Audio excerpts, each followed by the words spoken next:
Bonsoir à tous, merci de nous rejoindre sur TNTV pour un nouvel épisode du JTVR, votre émission consacrée à la protection de l'environnement et au développement durable au Fénois.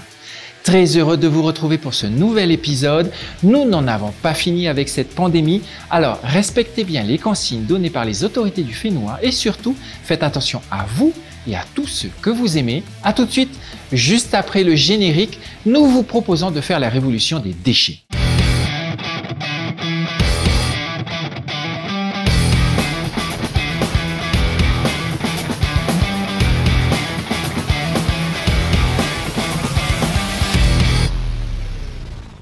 Vous rappelez-vous que bientôt, tous les sacs plastiques seront interdits au Fénois. Adopté à l'unanimité par les représentants à l'Assemblée de la Polynésie française le 14 mai dernier, la loi du pays relative aux dispositifs spécifiques applicables aux produits utilisant du plastique prévoit, à partir du 1er janvier 2022, d'interdire tout type de sac en plastique et tout type de sac possédant une fenêtre en plastique destinée à l'emballage de marchandises dans l'espace de vente. Ainsi, à partir de cette date, il ne sera plus possible pour tous les vendeurs, quel que soit le type de point de vente, de proposer des sacs contenant du plastique et destinés à l'emballage des marchandises. Et ne vous faites pas avoir avec les sacs en plastique dits biodégradables et autres sacs en plastique compostables issus de végétaux. Ces derniers se basent sur la réglementation européenne, inapplicable en Polynésie française et qui permet de conserver jusqu'à 10% de plastique dans le produit composté. Par ailleurs, ce type de plastique compostable nécessite souvent un traitement industriel qui n'existe pas localement. Au Fénois, la loi prévoit que les alternatives doivent obligatoirement être 100% biodégradables. Le mieux, au final, c'est de ne plus utiliser de plastique du tout. Bonne émission. En 20 ans, nous avons produit autant de plastique que dans toute notre histoire. Aujourd'hui, l'humanité est menacée par le monstre qu'elle a créé, comme dans le conte de Frankenstein. Sauf que là, ce n'est pas une fiction. Le monstre, cette fois, est bien réel. Il se cache dans nos bouteilles, dans nos vêtements, dans nos bâtiments, dans presque tous les objets que nous utilisons. Il met en danger nos existences, nos mers et nos océans. Et si nous ne voulons pas que l'histoire finisse mal, il va vite falloir la changer. Le monde produit actuellement 400 millions de tonnes de plastique par an, dont plus des 3/4 deviennent presque immédiatement des déchets. Moins de 20% sont recyclés. Résultat, chaque année, 100 millions de tonnes finissent dans la nature et 8 millions dans les océans. Presque tous les organismes marins, du plancton aux baleines, sont déjà contaminés. Pollution des sols, des rivières, dégradation des coraux, émissions de CO2, la liste des menaces s'allonge à n'en plus finir, à mesure que l'espoir se réduit. Que faire face à un tel constat? Pleurer les conséquences en baissant les bras ou retrousser nos manches pour s'attaquer aux racines du problème? Au WWF, nous avons choisi. Et lorsqu'on se penche sur les causes, on a le vertige. De la production à la consommation, jusqu'à la gestion des déchets, rien ne fonctionne. Les entreprises produisent toujours plus de plastique car elles n'en payent pas le coût pour la nature et la société. Le nombre d'emballages à usage unique explose, avec par exemple 1 million de bouteilles plastiques vendues chaque minute dans le monde. Et la direction de l'environnement vient de lancer un appel à concurrence pour une étude sur l'impact de l'interdiction de la vaisselle en plastique et métallique à usage unique en Polynésie française. La Polynésie française souhaite en effet avoir une vision globale de la situation concernant l'utilisation de la vaisselle en plastique et métallique au Fénois et des impacts attendus de son interdiction à court et moyen terme.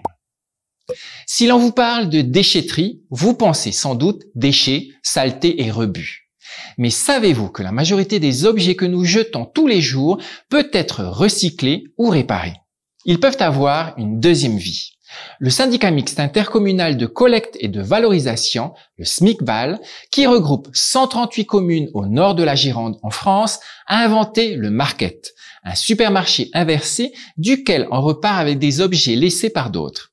En quoi cela consiste? Regardez.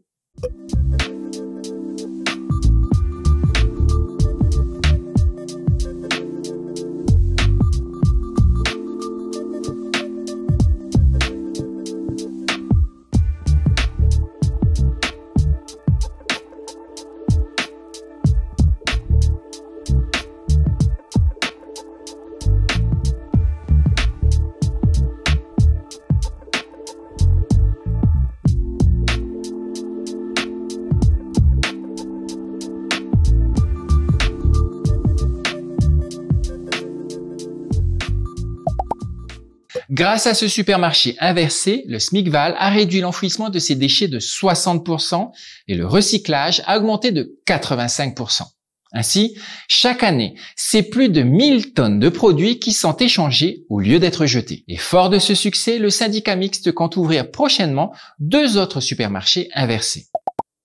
Et pour terminer notre JT vert, revenons à la grande histoire de nos déchets qui ne finit pas de nous hanter tellement notre société est devenue celle du jetable et du déchet à tout va.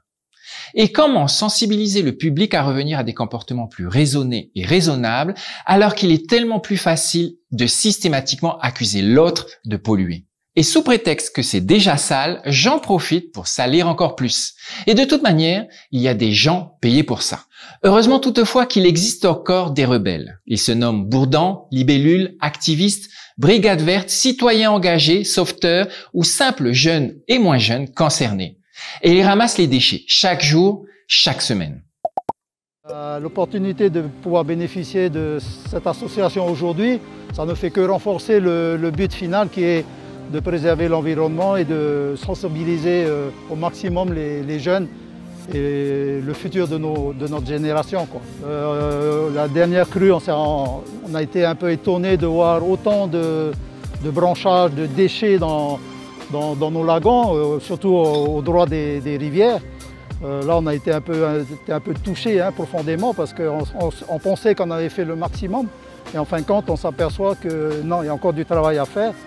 Vous savez, le but final pour notre maire, c'est de rendre la baie du Taonnet autorisée à la baignade, quoi. Aujourd'hui, elle est interdite pour des raisons diverses, on les connaît. C'est les pollutions de l'eau par rapport aux steppes, c'est les pollutions par rapport à l'incivisme, les déchets.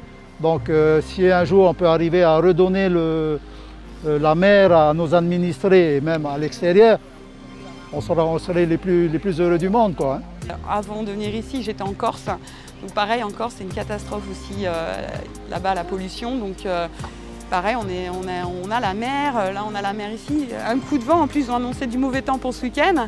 Donc tout ce qui sera ramassé aujourd'hui n'ira pas à la mer. On est d'accord. Donc on est fiers de le faire, voilà. On y va et on continue et on fera ça dans la mesure du possible. On essaye d'être toutes les semaines sur une commune différente pour pouvoir dépolluer nos océans, tout simplement. Voilà les amis, le JT vert est maintenant terminé. Nous espérons que vous avez passé un bon moment avec nous. Vous pourrez retrouver notre émission sur le replay de TNTV ainsi que sur les réseaux sociaux du JT vert. Faites attention à vous et à tous ceux que vous aimez. Restez prudents. À dimanche prochain sur TNTV. Au revoir.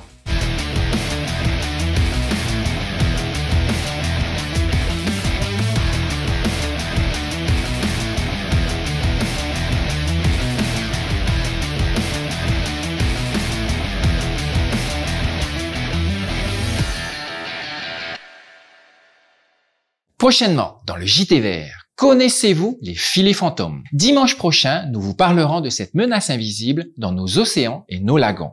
C'est dimanche prochain dans le JT vert.